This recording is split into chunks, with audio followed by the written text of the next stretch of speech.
Waalaikumsalam warahmatullahi wabarakatuh. Jazakallah khair kepada Al-Habib Hasan selaku pimpinan Majlis Awabin yang telah menyampaikan sambutan dan juga tausiahnya. Semoga bermanfaat bagi kita semuanya sebagai bekal kehidupan di dunia yang sementara dan akhirat yang selama-lamanya. Hadirin wal hadirat rahimakumullah, selanjutnya mau'idhah hasanah atau tausiah yang insyaallah akan disampaikan oleh guru kita semuanya, Al-Alim Al-Alamah Al-Bahril Fahamah Syekhuna Al-Mukarram Buya Yahya, pimpinan Lembaga Pengaman Dakwah Al-Bahjah Cirebon. Kepada beliau waktu dan tempat kami persilakan.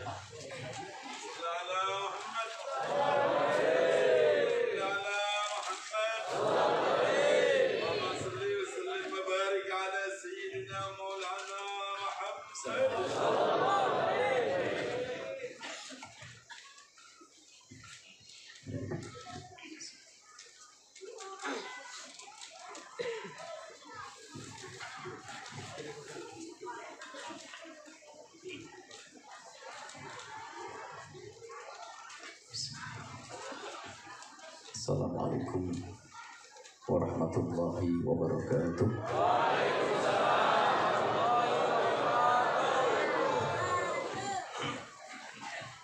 Alhamdulillah. Alhamdulillahilladzi akrama man syaa min ibadihi bi hubbi rasulillah. Alhamdulillahilladzi akrama man syaa min ibadihi bi husnil muamalati bi rasulillah.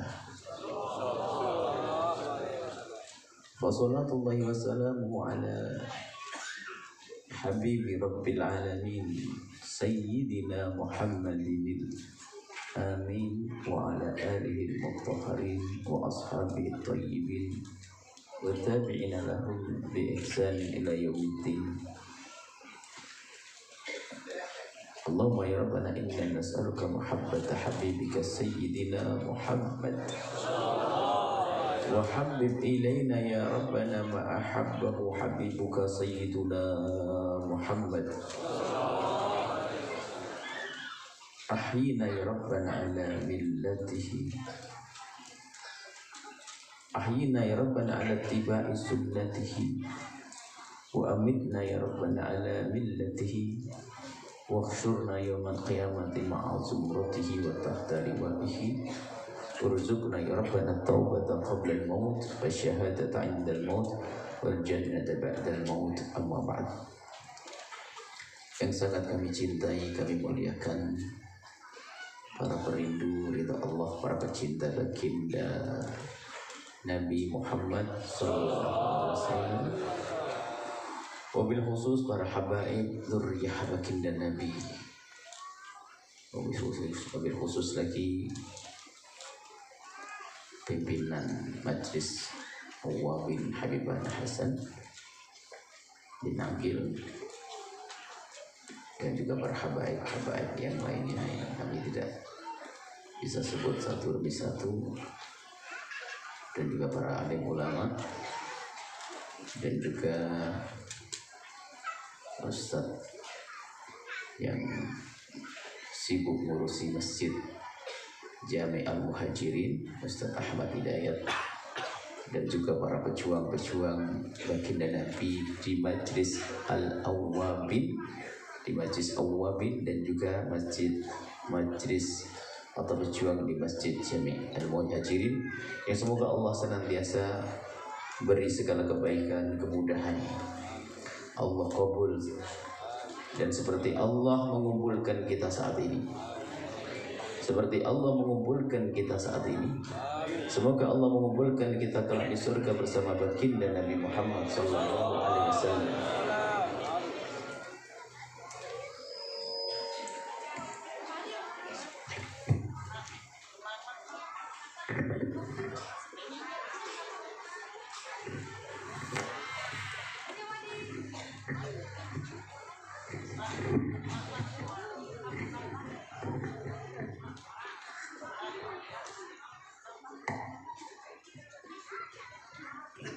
Baik, Masya Allah. Semuanya sadar dan tahu bahwasanya ini majelisnya Rasulullah. Itu harus disadari. Bukan majelis main-main. Dan ingat, baginda Nabi ini harus kita yakini. Baginda Nabi adalah paling istimewanya makhluk Allah. Di atas malaikat. Imamnya para nabi. Dan segala sesuatu yang ada hubungannya dengan baginda Nabi akan menjadi mulia. Ini harus diyakini. Maka kalau ada majelis mulia akan, tapi di saat kita perkumpulan baik, misalnya perkumpulan silaturahmi, perkumpulan baik, akan tapi di saat ada perkumpulan untuk sambung hati dengan baginda Nabi, maka itu menjadi sebaik-baiknya perkumpulan. Ini harus kita sadari, bukan basa-basi, bukan sesuatu yang hanya diucap di lidah. Karena kaidahnya sederhana. Nabi Muhammad adalah paling bagusnya utusan Allah, paling bagusnya makhluk Allah. Maka segala sesuatu yang ada hubungannya dengan Nabi Muhammad menjadi sebaik-baiknya segala sesuatu. Ya, apapun. Sehingga kalau kita bertanya tentang cara berjalan yang paling bagus adalah jalan berjalannya Rasulullah. Kalau kita ingin tahu cara makan yang paling bagus, cara makannya Rasulullah. Ingin tahu cara duduk yang paling bagus, cara duduknya Rasulullah. Cara bergaul dengan keluarga yang paling bagus adalah cara yang diajarkan oleh Rasulullah. Begitu semua yang ada urusan dengan Nabi menjadi paling baiknya segala sesuatu. Sahabat Nabi Muhammad paling bagusnya sahabat. Keluarga Nabi Muhammad paling bagusnya keluarga. Dan seterusnya seperti itu. Ini jadi kaidah. Sehingga kalau kita bicara tentang bahasa, yang paling bagus adalah bahasa yang pernah dipakai oleh baginda Nabi Muhammad sallallahu alaihi wasallam. Nah, kehancuran seorang hamba itu kapan? Di saat putus dengan Nabi Muhammad. Jadi kehancuran kita ini di saat kita putus dengan Nabi Muhammad. Karena Nabi Muhammad adalah pintu menuju Allah. Gak akan orang kenal Allah sampai kepada Allah kecuali melalui pintu yang bernama Nabi Muhammad. Termasuk nabi-nabi yang terdahulu. Dikatakan khatamun nabi, nabi itu stempelnya para nabi. Jadi tidak ada nabi yang terdahulu kecuali harus menyebut Nabi Muhammad, membawa Nabi Muhammad. Jadi semua nabi terdahulu mengenalkan Nabi Muhammad. Tidak sah nabi-nabi terdahulu kecuali harus mengakui Nabi Muhammad. Ini yang harus kita pahami, bahwa Nabi Muhammad paling utamanya, paling para nabi, paling mulia para nabi. Segala sesuatu yang ada hubungannya dengan Nabi Muhammad menjadi paling baiknya segala sesuatu. Ini adalah peluang untuk kita sambung dengan Nabi Muhammad. Jadi kan gini, kalau kita ingin mencintai sesuatu itu, tentu sesuatu itu harus menarik dong. Orang nggak akan bisa cinta sesuatu kecuali karena sesuatu itu ada kebaikannya. Ada indah dari zatnya sesuatu tersebut. Maka orang akan mencintai karena itu. Kalau orang mencintai tanpa sebab, namanya cinta buta. Bagi Nabi Muhammad paling bagus segala sesuatu. Maka kalau ingin mencintai Nabi adalah mudah. Ingin mencintai Rasulullah pada hakikatnya adalah mudah. Akan tapi ternyata ada orang yang tidak bisa mencintai Nabi Muhammad, padahal mencintai Nabi Muhammad adalah mudah. Dan sekarang kita korek kenapa? Ada orang mencintai Nabi Muhammad menjadi susah karena apa? Bukan menjadikan Nabi Muhammad yang dituju menuju kepada Allah, akan tapi ternyata menjadikan Nabi Muhammad kendaraan untuk hawa nafsunya, menjual Nabi Muhammad. Ini hati-hati. Menjual Nabi ini bahaya banget. Gimana menjual Nabi Muhammad? Gebiarnya pakai nama Nabi, tapi sebetulnya untuk hawa nafsunya. Coba kalau kita membuat majelis namanya majelis pembenci Nabi, ada yang datang nggak? Nggak ada. Cuman karena kita buat majelis di situ, majelis mencintai Nabi, orang berbondong-bondong. Akan tapi hati-hati. Jika kita salah, ternyata itu semuanya bukan untuk kita menuju pada Allah, tapi untuk mengumpulkan orang di kiri kanan kita. Ini di kalangan ahli ilmu, di kalangan orang punya majelis, mengumpulkan orang bukan menuju pada Rasulullah, hanya untuk dirinya, gede-gedean majelis. Ini kalangan ahli ilmu. Nanti ada di kalangan pebisnis jual Nabi Muhammad. Di kalangan pejabat bisa saja. Semuanya bisa kalau salah alamat. Sehingga kalau ada orang punya hajat pengen jadi ketua RT, kepala lurah desa, itu mulai dekat-dekat dengan Nabi Muhammad secara zahirnya.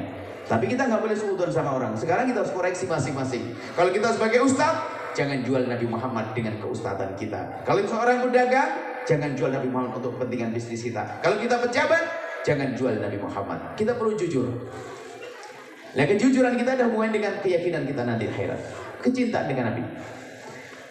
Ingat, tidak ada pintu menuju Allah kecuali melalui pintu yang bernama Nabi Muhammad.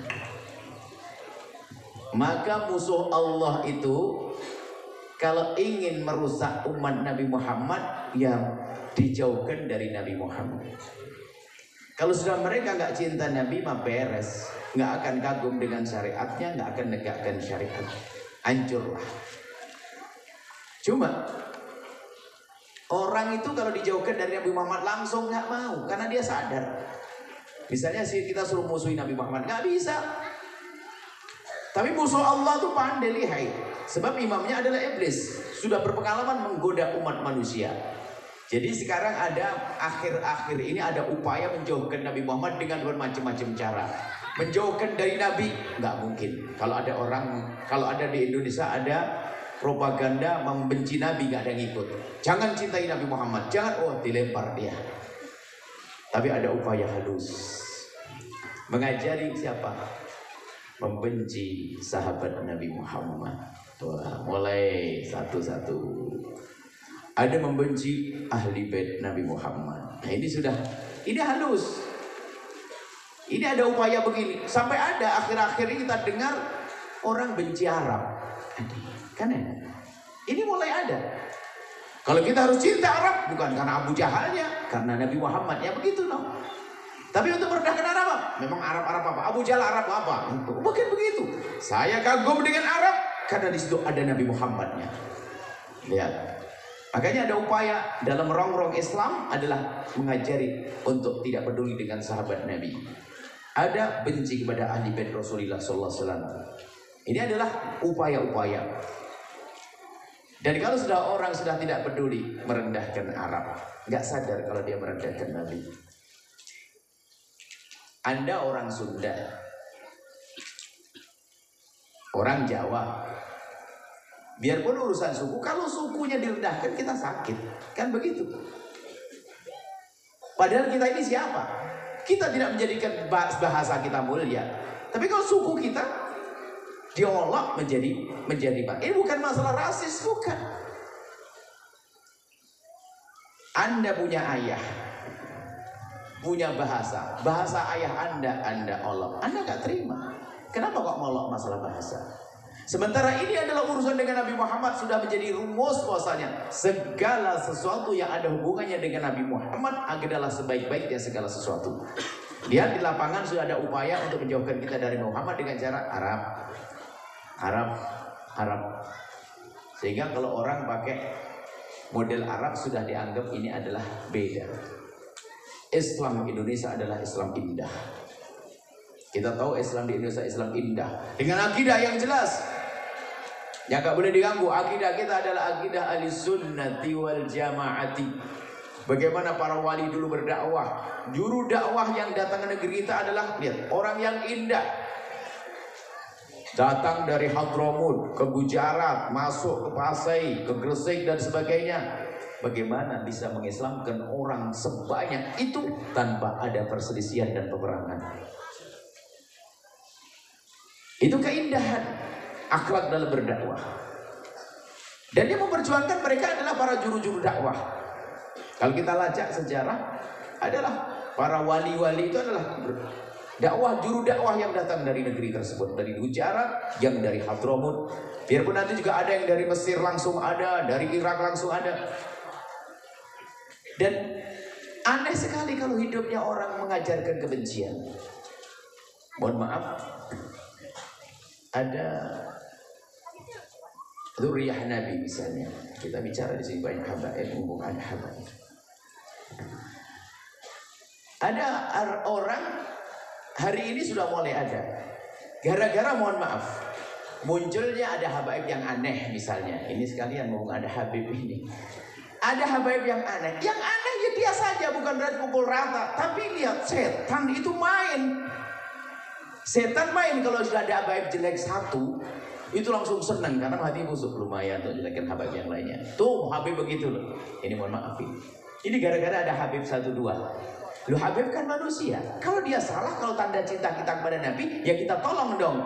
Tapi kalau hati busuk langsung jadi alasan. Tuh kan Habib tuh Habib begitu. Itu kebusukan di hati. Kalau Anda cinta, anak Anda melakukan kesalahan, apa yang terjadi? Anda akan sedih. Habib salah sedih. Tapi lihat sekarang tepuk tangan. Coba, wah langsung kalau Habib salah langsung wah. Nah ini contoh. Kalau saya sayang sama Habib, kalau salah ya saya sayang, saya cubit betul gitu. Tapi kenapa? Saya sering dicubit diingatkan Habib, balas dong demi kebaikan gitu. Bukan memusuhi, tidak. Tidak ada menghinakan, merendahkan, nggak boleh, hati-hati. Ada lagi grup sahabat Nabi, hati-hati. Sengaja ini masalah akidah singkat saja. Ada mengajarkan kebencian kepada sahabat Nabi, Sayyidina Abu Bakar, Sayyidina Umar. Oh tidak, Habib kita belajar dari Habib. Kita belajar dari ulama-ulama yang ngerti ahli sunnah wal jamaah. Sehingga fondasi 2 pilar ahli sunnah wal jamaah adalah cinta ahli bait Nabi Muhammad dan cinta sahabat Nabi Sallallahu Alaihi Wasallam. Ini adalah muqaddimah. Sekarang kita akan masuk. Lalu bagaimana kita akan sambung dengan Nabi? Sederhana wahai para ibu, para bapak. Pokoknya kalau sudah disebut nama Nabi Muhammad, sambung dengan Nabi Muhammad, Anda harus berusaha untuk bisa senang. Kaidahnya begitu. Apapun kalau sudah dinisbatkan kepada Nabi, di saat disebut nama Nabi Muhammad harus ada pengaruhnya dalam diri Anda. Kalau Anda suka ngaku cinta Nabi, kalau disebut nama baginda Nabi, nama Muhammad Sallallahu Alaihi Wasallam, kalau yang dimaksud nama Nabi Muhammad, Anda harus ada perubahan dalam diri Anda. Misalnya kalau Anda lagi ngunyah, tolong berhenti sejenak. Kalau Anda dengar sejenak, kemudian bersalawat kepada Rasulullah. Ini berbeda dengan Muhammad tetangga kita. Nama Nabi Muhammad disebut, harus ada pengaruh dalam diri Anda. Ini kita latih. Maksudnya ini, malam maulid kita malam ini membiasakan kita dengan Rasulullah. Membiasakan dengan Nabi. Jadi membiasakan dengan Rasulullah penting. Tadi ngomong saya nyubit, bukan nyubit beneran, maksudnya nyubit begini maksudnya ya. Ya Habib Hasan apa cubitnya, saya kan bukan cubit-cubitan, maksudnya kita tegur sapa yang indah, nanti ada mikir ya nyubit-nyubit begini. Saya teringat. Nah, membiasakan dengan baginda Nabi. Ini majelis ada habaib enak, semua senang, ada habaib, ada habaib banyak. Mohon maaf ini di atas ini. Kita di atas ini, maafin apa-apa ini. Masya Allah, marhaba. Jadi gini, membiasakan dengan Rasulullah itu penting. Membiasakan dengan baginda Nabi itu penting dalam segala urusan. Tapi kita itu katanya ngaku cinta Nabi sering lupa dengan Nabi. Sederhana, malam ini pelajaran yang gampang. Anda makan atau tidak? Anda minum? Ayo kita jadikan makan minum kita adalah bersama Rasulullah. Itu saja. Yang sudah pasti Anda lakukan. Tapi yang sering kita tuh lupa. Nabi Muhammad makan dengan apa? Tangan kan? Bagaimana ngaku cinta Nabi kok minumnya masih pakai tangan kiri, klak gitu? Malu dong. Mulai dari yang ringan saja. Pastikan mulai hari ini Anda tidak akan makan kecuali dengan tangan kanan. Anda tidak minum kecuali dengan tangan enteng. Anda ke toilet. Kalau Nabi ke toilet mendahulukan kaki. Anda ngaku cinta Nabi. Berarti kalau masuk toilet harus pakai kaki. Sekarang kami mau tanya, tadi pagi waktu Bapak Ibu ke toilet pakai kanan atau kiri? Ntar dulu, kanan kiri atau gak ingat? Lupa. Itu yang banyak. Kita kurang biasa dengan Rasulullah. Pandai ngomong dok, ngaku-ngaku Nabi Muhammad. Kalau ini kita amalkan malam ini, di malam ini, mungkin sehari Anda ingat Nabi puluhan kali. Anda mau makan ingat mau minum ingat Nabi. Sederhana.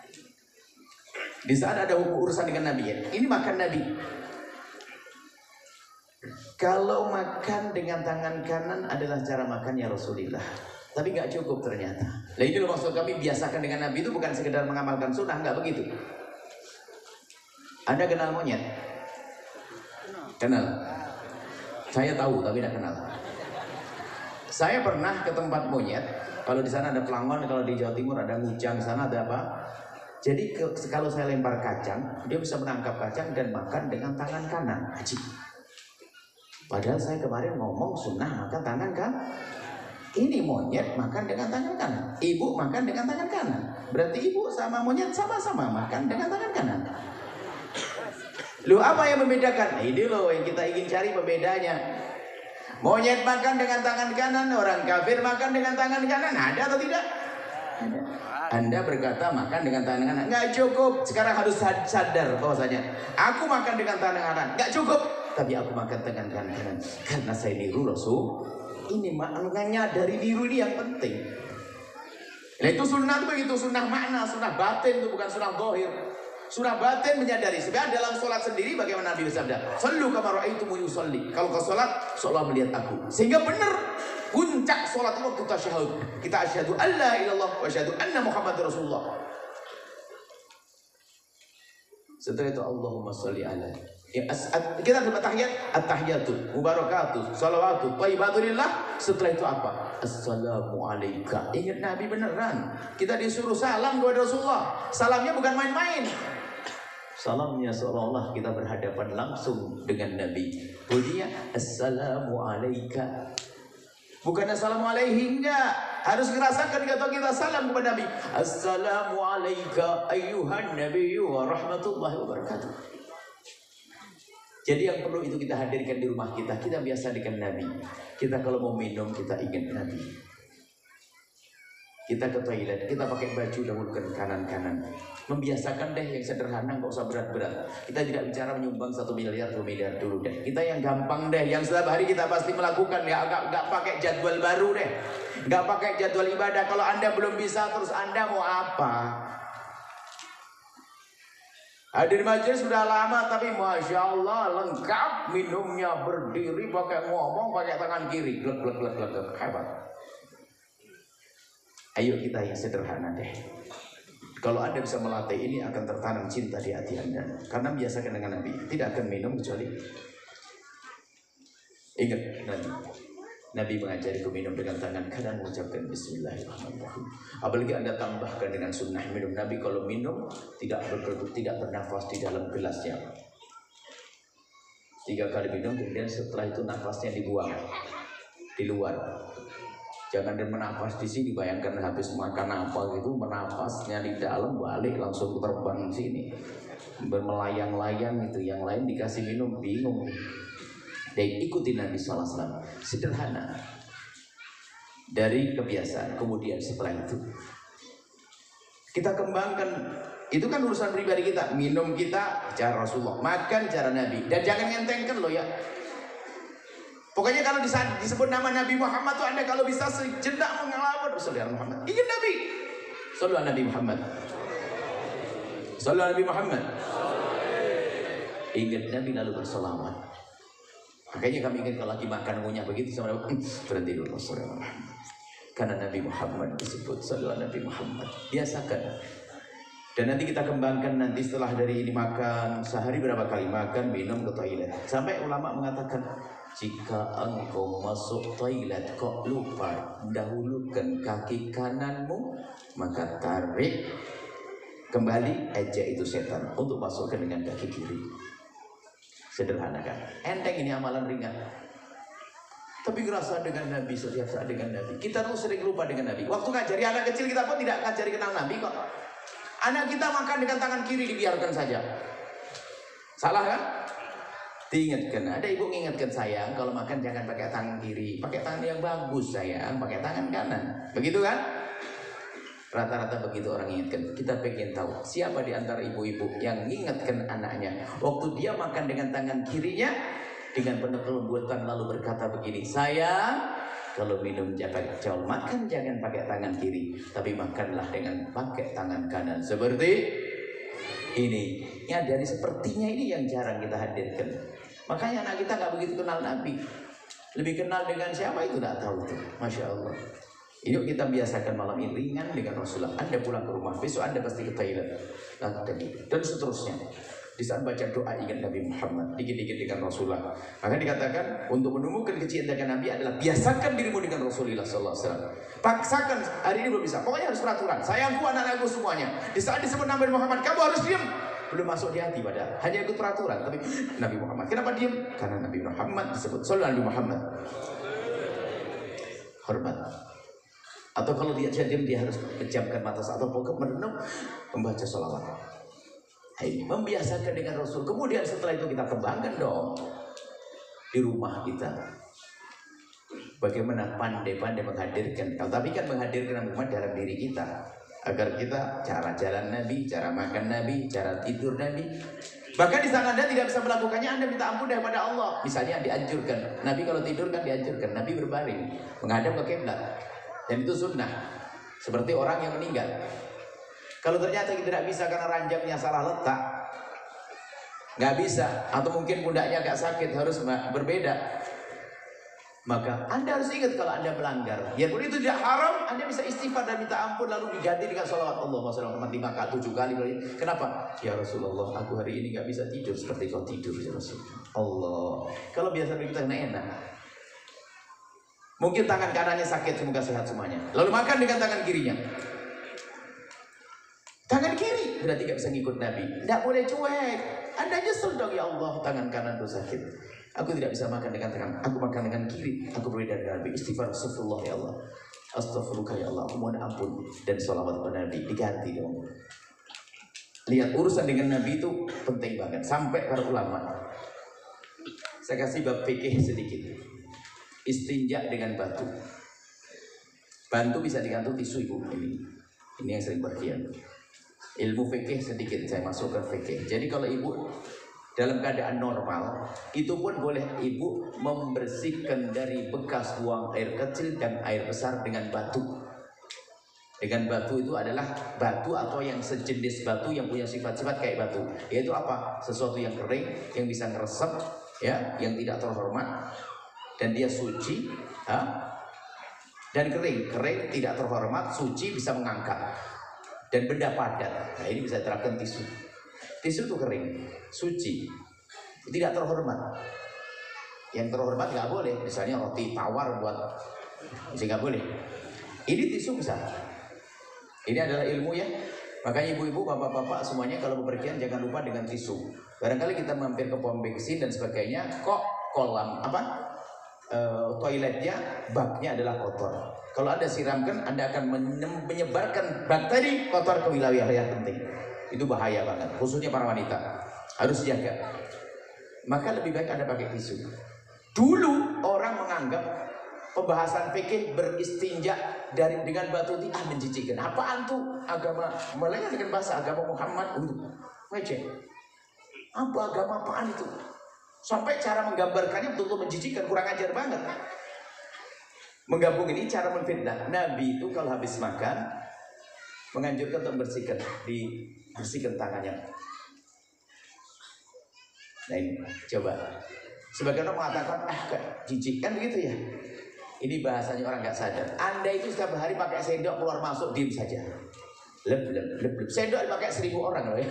Ini tangan saya sendiri. Tidak memajukan, hanya karena perasaan orang nggak biasa saja. Nah, kemudian setelah itu orang menghubungkan caranya jelek banget. Lihat itu agama kotor. Habis makan dijilat. Enggak, bukan itu. Istinjanya pakai batu. Habis itu makan dijilat. Kan kurang ajar. Ini ada gambaran kurang ajar dari orang luar Islam sana. Saya baca. Jadi orang non Muslim itu kalau membaca langsung, wah benar-benar jorok. Istinjanya dengan batu. Habis buang air kecil dibersihkan dengan batu. Habis itu menjilati tangan. Kan kurang ajar. Padahal kisahnya nggak begitu. Ternyata semua yang dilakukan Nabi itu jadi impian. Istinja dengan batu ini. Maka ibu, bapak, kalau Anda bepergian cukup begini. Kalau Anda buang air kecil, biarpun ada kolam di atas kolam, Anda malas bersentuhan air, Anda cukup 3 tisu, 1, 2, 3, selesai. Wudunya pakai air sah. Sudah beres ini. Khususnya para wanita agar tetap bersih, karena khawatir Anda pakai bak yang kotor itu, ada bakteri segala macam. Ya, ada penularan, kudis segala macam, naudzubillah. Bisa pakai. Jalur belakang, lubang belakang, buang air besar juga sama. Dilap 1, 2, 3 kalau memang sudah bersih. Kalau bersih tambah 4, kemudian genapi sampai 5, digaji di 5. 3 atau 5. Selesai wudhunya dengan air sah. Dan tidak usah ragu ini. Gak usah ragu, tolong amalkan ini. Jangan sampai ada sudah gede begini diajak sholat, dia sholat pak. Aduh celana saya najis. Wah ini ngompol nih, kalau ngompol anak kecil. Hanya rumahnya kencingnya nggak ngerti caranya ini. Ada ini pakai. Dan ini cara yang dulu orang menganggap ini adalah rendah. Ternyata kalau hari ini Anda pergi ke kota besar, negeri-negeri maju, toilet-toilet, bandara, nggak ketemu air, adanya tisu. Bingung. Ayo, yang mau ngejek Nabi, niru Nabi nggak sadar mereka. Nah, betul. Saya bersih dan sebagainya. Kemudian, nah ini bab istinja saya akan bahas lagi. Tolong bisa Ibu amalkan ilmu fikih ini ya. Jangan sampai. Tolong kalau di rumah sendiri mungkin ada demam dan sebagainya dingin, pakai ini biarpun ada air. Pakai. Anda habis ini pasti pakai. Yang masih ragu-ragu nggak boleh ragu-ragu karena ini Nabi pernah melakukan. Nah ini babnya apa? Ulama mengatakan jika ada orang di saat membicarakan istinja, hukum istinja dengan batu itu boleh, nggak ada wajibnya. Boleh kalau mau suka-suka, kan begitu. Cuma ulama mengatakan, jika ada orang merasa jijik istinja dengan batu atau tisu, maka hukumnya menjadi wajib. Agar kita tidak merasa jijik dengan yang dilakukan oleh Rasulullah. Begitulah urusan dengan Nabi itu, tak boleh. Padahal ini menjadi wajib. Ulama mengatakan wajib kau istinja dengan batu agar kau tidak merendahkan Nabi Muhammad. Semua dilakukan Nabi adalah istimewa. Nah ini kita perlu membiasakan, jelas ya, untuk menanamkan, menumbuhkan kecintaan, biasakan dengan Nabi kemudian dalam diri kita. Kemudian yang kedua, merasakan hadirnya Nabi pada orang di kiri kanan kita. Istri Anda jangan dianggap sebagai istri saja, tapi harus Anda tahu dia umat siapa? Rasulullah. Kira-kira kalau begitu bisa zalim enggak? Kan gitu. Kenapa seorang suami zalim? Karena nggak sadar kalau itu umat Nabi. Nabi itu nangis setiap malam demi dia loh ya. Demi istri Anda itu. Nabi nangis demi suami Anda, didoain oleh Nabi. Lah kok seorang istri tidak menghargai suaminya itu? Suamimu itu adalah umat Nabi Muhammad SAW. Kalau ini disadari ini adalah Nabi Muhammadnya. Mana ada beban ini umat Nabi sambung dengan Nabi. Bukankah kaidah kita saudara? Selagi yang sambung dengan Nabi saya harus hargai dia. Kalau ada kesalahan saya perlu ingatkan dengan cara yang baik, bukan untuk saya musuhi umat Nabi Muhammad. Lihat umat Nabi. Sehingga kita akan berurusan dengan mereka dengan penuh kasih. Buahnya apa? Rumah tangga indah, bahagia. Dan Nabi mengajarkan indah. Suami penuh kasih dengan istri, istri hormat penuh kasih dengan suami, indah.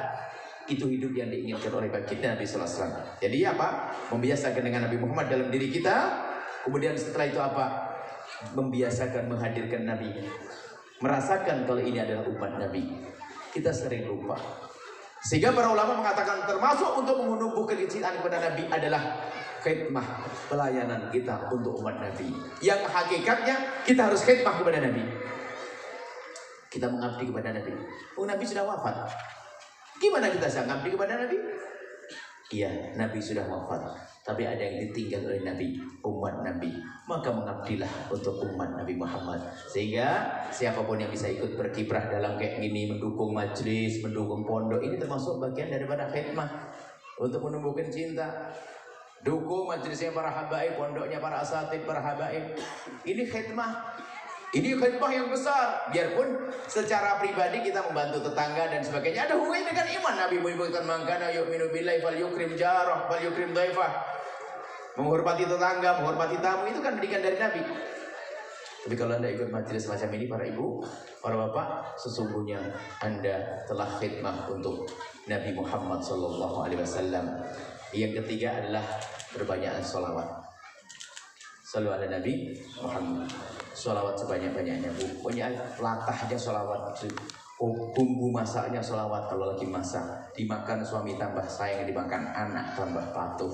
Sholawatan banyak, sholawat dikit-dikit sholawat. Tapi sholawat yang khusyuk. Seolah Nabi hadir di hati kita. Allahumma sholli ala Sayyidina Muhammad. Ada 3 berarti ya, saya simpulkan. Sudah selesai, sudah malam. Untuk menumbuhkan cinta agar kita tidak putus dengan Nabi. Yang pertama, biasakan dengan Rasulullah. Besok pagi sudah dimulai. Masuk toilet, Anda pastikan ingat Nabi. Pakai baju, makan, minum, keluar rumah, masuk rumah. Ada 7. Gue setiap hari sudah 7 kali ingat Nabi spesial. Allah mau minum, Allah ingat Nabi. Apalagi barengan dengan sholawat. Ya, ini yang kedua adalah khidmah untuk umat Nabi Muhammad. Tolong di rumah ada pembantu Anda, jangan lihat sebagai pembantu. Lihatlah dia sebagai umat Nabi Muhammad SAW. Suamimu jangan lihat sebagai suami saja, lihat dia umat Nabi Muhammad SAW. Yang kita mau marah-marah jadi. Sehingga Nabi juga marah kalau ada orang bermusuhan, membenci saudaranya, sampai dikatakan wala tanajasu wala tabaghadu wala tadabaru. Nabi ngomong kalian itu adalah umatku, jangan saling bermusuhan, saling dengki, saling benci. Wa na'udzubillah, saling dengki, saling benci. Benci ke umat Nabi, dengki umat Nabi gak boleh, tapi ada, ya memang ada. Dengki itu macam-macam, dengki pedagang dan dagang. Ada ustaz sama ustaz dengki. Ustaz sama ustaz, wah ini ada ustaz itu langsung marah, ada ustaz maju, apa itu? Dengkinya ustaz ada, sehingga ada akur sama ustaz. Ustaz dengan ustaz musuhan, haji ini ustaz katanya ngajak kepada Nabi, ngajak musuhin Nabi ini. Ustaz rebutan jamaah, rebutan apa itu namanya?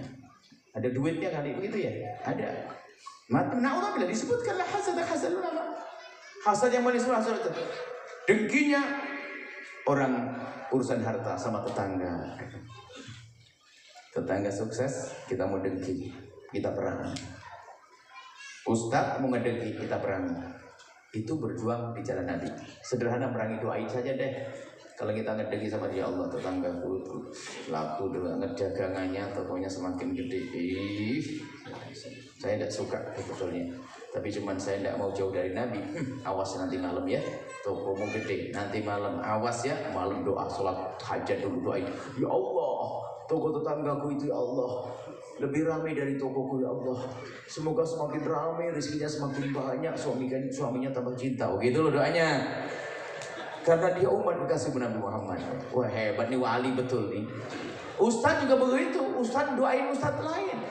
Saya ingat guru mulia Habibullah Baharun itu pernah ngomong, kalau sudah pulang oleh dakwah, sering-seringlah kamu mendoakan orang-orang seperjuangan dengan doain ustadz. Ini kan omongan biasa saja. Ternyata di saat jadi ustadz, doain ustadz lain itu susah rupanya. Wah ada penyakit dengki. Karena susah, perangi saja, setiap hari doain. Ya Allah, semoga ustadz itu makmur, Habib ini makmur pesantrennya, baca ini doain, paksain setannya biar lari begitu. Sebab susah memang doain. Saya ingat padahal guru kita ngomong begitu aja. Ente awas ya, pokoknya kalau pulang sebanyak doakan orang yang seperjuangan denganmu. Susah. Karena ada dengki di hati kita, kebusukan hati. Bagaimana aku pengen dekat Nabi, ada orang berjuang, dia marah, dia ngedengki dan sebagainya, tidak berlaku, tidak sah. Jelas? Pastikan Anda akan biasa dengan Rasulullah, biasakan dengan Nabi. Anak kita biasakan dengan Nabi. Kalau dia enggak mau belum membaca bismillah, ingat Rasulullah sayang. Rasulullah baca bismillah. Kemudian bersolawat. Salat harus ada target ya. Hari itu sama, dalam sehari 24 jam itu sama. Cuman sebagian orang ada yang dipilih, tidak dipilih. Ada orang yang membaca solawat itu sampai ribuan, ada ratusan. Ibu bapak berapa kali dalam sehari? Gak usah dijawab. Ini adalah karunia agung dari Allah. Ada orang yang gak bisa baca, gak punya, gak tahu, tanya 10 udah tahu lah. Karena tidak dipilih oleh Allah. Maka jangan sampai malam ini tidak dipilih oleh Allah. Pastikan Anda harus membaca sholawat minimal sehari itu 300. Minimal deh. Itu untuk inget-ingetan daripada lupa soalnya. 100 di pagi hari, 100 siang hari, 100 sebelum tidur. Password kita kalau telepon anak kita, apalagi mau minta duit, sayangku sudah salawat berapa kali, sayang, baru nanti mau mikirin duit, gitu dong. Jadi jangan sampai dia nggak ada pengingatnya. Nabi Muhammad nomor 1 dalam obrolan kita, Rasulullah. Baik, ini saja insya Allah. Insya Allah kalau ini kita amalkan maka beres ya. Di saat dengar nama Nabi Muhammad harus diam dan kita berselawat, langsung biasakan begitu. Suarakan biar yang tidur juga jadi bangun baca sholawat. Ini saja. Saya terima kasih waktu malam tahajud juga, jangan sampai pandai ngaji nggak tahajudan. Nabi tahajudan ya. Nabi tahajud, bahkan tahajud bagi Nabi hukumnya wajib, bagi umatnya sunnah. Bangun malam ngadu kepada Allah, doain habaib, doain kami semua, doain semuanya. Baik, bismillahirrahmanirrahim. Alhamdulillahirrahmanirrahim. Allahumma salli ala habibina sayyidina Muhammad wa ala sayyidina Muhammad. Allahumma ya Allah, tambahkan kecintaan kami kepada kekasihmu Nabi Muhammad. Ya Allah, berikan kepada kami kecintaan yang sesungguhnya kepada kekasihmu Nabi Muhammad, kecintaan kepada sahabat kekasihmu Nabi Muhammad, kecintaan kepada ahli bait kekasihmu Nabi Muhammad, kecintaan kepada umat kekasihmu Nabi Muhammad. Ya Allah, kami sering lupa dengan kekasihmu Nabi Muhammad. Ya Allah, Engkau ya Allah yang menguasai kami. Ingatkan hati kami setiap saat dengan kekasihmu Nabi Muhammad. Ya Allah, ingatkan setiap saat hati kami kepada kekasihmu Nabi Muhammad. Ya Allah, kami ingin kelak di surga bersama kekasihmu Nabi Muhammad. Jangan tinggalkan mereka ya Allah. Ya Allah, seperti Engkau kumpulkan kami saat ini, kami mohon kelak kumpulkan kami di surga. Di tengah-tengah kami ada kekasihmu Nabi Muhammad ya Allah. Kami ingin kelak di saat Kau bangkitkan kami di padang mahsyar ya Allah, di saat hamba-hambamu pada kebingungan, di sana ada sekelompok kaum yang bersama kekasihmu Nabi Muhammad, lalu digiring ke telaga kekasihmu Nabi Muhammad, kemudian minum air dari telaga tersebut, dan yang minum tidak akan haus selama-lamanya. Kami mohon jadikan mereka itu kami ya Allah. Kami yang minum air telaga itu, kemudian Kau perintahkan kami untuk meluncur ke surga laksana kilat ya Allah. Dosa kami banyak ya Allah, dosa kami banyak ya Allah, akan tapi Engkau Maha Pengampun. Ampuni berkat kekasihmu Nabi Muhammad. Kami tidak ingin ke alam barzakh membawa dosa ya Allah, dan kami tidak ingin di padang mahsyar dengan dosa. Yang membawa dosa tertinggal.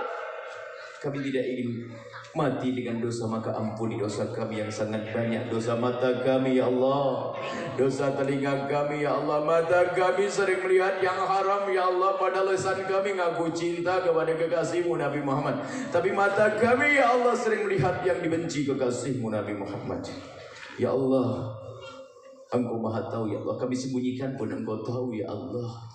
Keluarga kami tidak tahu, teman kami tidak tahu, tapi Engkau Maha tahu ya Allah. Mata kami sering melihat yang haram di hari ini ya Allah, saat ini ya Allah. Kami mohon ampuni mata kami ya Allah, dan jauhkan mata kami dari melihat yang haram ya Allah. Jauhkan kami dari sebab kehinaan berkat kekasihmu Nabi Muhammad. Jauhkan kami dari sebab kehinaan ya Allah. Jauhkan kami dari dosa berkat kekasihmu Nabi Muhammad. Dan kami mohon ya Allah, siapapun dari kami ya Allah, siapapun dari kami ya Allah, jadikan indah rumah tangganya ya Allah. Yang sering cocok dalam rumah tangga, lembutkan hati mereka saat ini berkat kekasihmu Nabi Muhammad. Dan kami mohon ya Allah, jauhkan kami dari benci dan dengki kepada sesama kami ya Allah. Maka kami mohon ya Allah, jika ada orang berbuat salah kepada kami, menyakiti kami, zalim kepada kami, aniaya kepada kami, memfitnah kami mohon ya Allah, ampuni mereka. Jangan hukum mereka karena mereka umat kekasihmu Nabi Muhammad. Jangan Kau hukum mereka karena berbuat zalim kepada kami. Jangan ya Allah, karena mereka umat kekasihmu Nabi Muhammad. Dan kami mohon ya Allah, ya Allah, makmurkan majlis para asatidz habaib yang ada di kiri kanan tempat ini ya Allah. Majlis makmurkan ya Allah, makmurkan dengan penuntut ilmu yang tulus ya Allah. Makmurkan dengan segala kebaikan dunia dan di akhirat ya Allah. Kami mohon ya Allah, berikan kepada yang telah berbuat baik di masjid ini Allah, yang mewakafkan dan yang membangun, berikan kepada mereka segala kebaikan di dunia dan di akhirat. Dan kirimkan ke tempat ini, ke masjid ini, ke majlis ini Allah, hamba-Mu yang tulus dan ikhlas ahli surga-Mu ya Allah, yang bisa berjuang bersama kami, dan jadikan kami bersama mereka ya Allah. Ya Allah, yang sempit rezeki lapangkan dengan rezeki yang halal penuh berkah, yang sakit sembuhkan, yang punya hutang mudahkan kami dalam bayar hutang kami. Dan kami mohon ya Allah, ya Allah, yang belum menikah, mudahkan mereka untuk mendapatkan pasangan orang-orang mulia yang Kau muliakan, yang menjadi sebab mereka mulia di dunia dan di akhirat. Dan kami mohon ya Allah, jadikan kami hamba yang saling mencintai karena-Mu, seperti Kau pertemukan jasad kami, pertemukan hati kami dalam cinta ya Allah. Ya Allah, mereka ya Allah, jauhkan dari benci dan dengki ya Allah. Ya Allah, ya Allah, jangan tinggalkan kami ya Allah. Kami ingin berkumpul kelak di surga bersama kekasihmu Nabi Muhammad. Ya Allah, yang sempit rezeki lapangkan dengan rezeki yang halal penuh berkah, yang sakit sembuhkan, yang punya punya hutang mudahkan dalam bayar hutang ya Allah. Dan kami mohon panjangkan umur kami dalam ketaatan serta sehat walafiat, berikan pada kami semua husnul khotimah, matikan kanan iman, dan kami mohon ya Allah, jadikanlah ucapan kami di akhir hayat kami kelak saat Engkau hendak mencabut nyawa kami ingin saat itu ya Allah hati dan lidah kami mampu mengucapkan kalimat agung dan mulia la ilaha illallah Muhammadur Rasulullah, la ilaha illallah Muhammadur Rasulullah, لا إله إلا الله محمد رسول الله صلى الله عليه وسلم. ربنا آتنا في الدنيا حسنة وفي الآخرة حسنة وقنا عذاب النار وصلى الله على سيدنا محمد وعلى آله وصحبه وسلم والحمد لله رب العالمين. الفاتحة.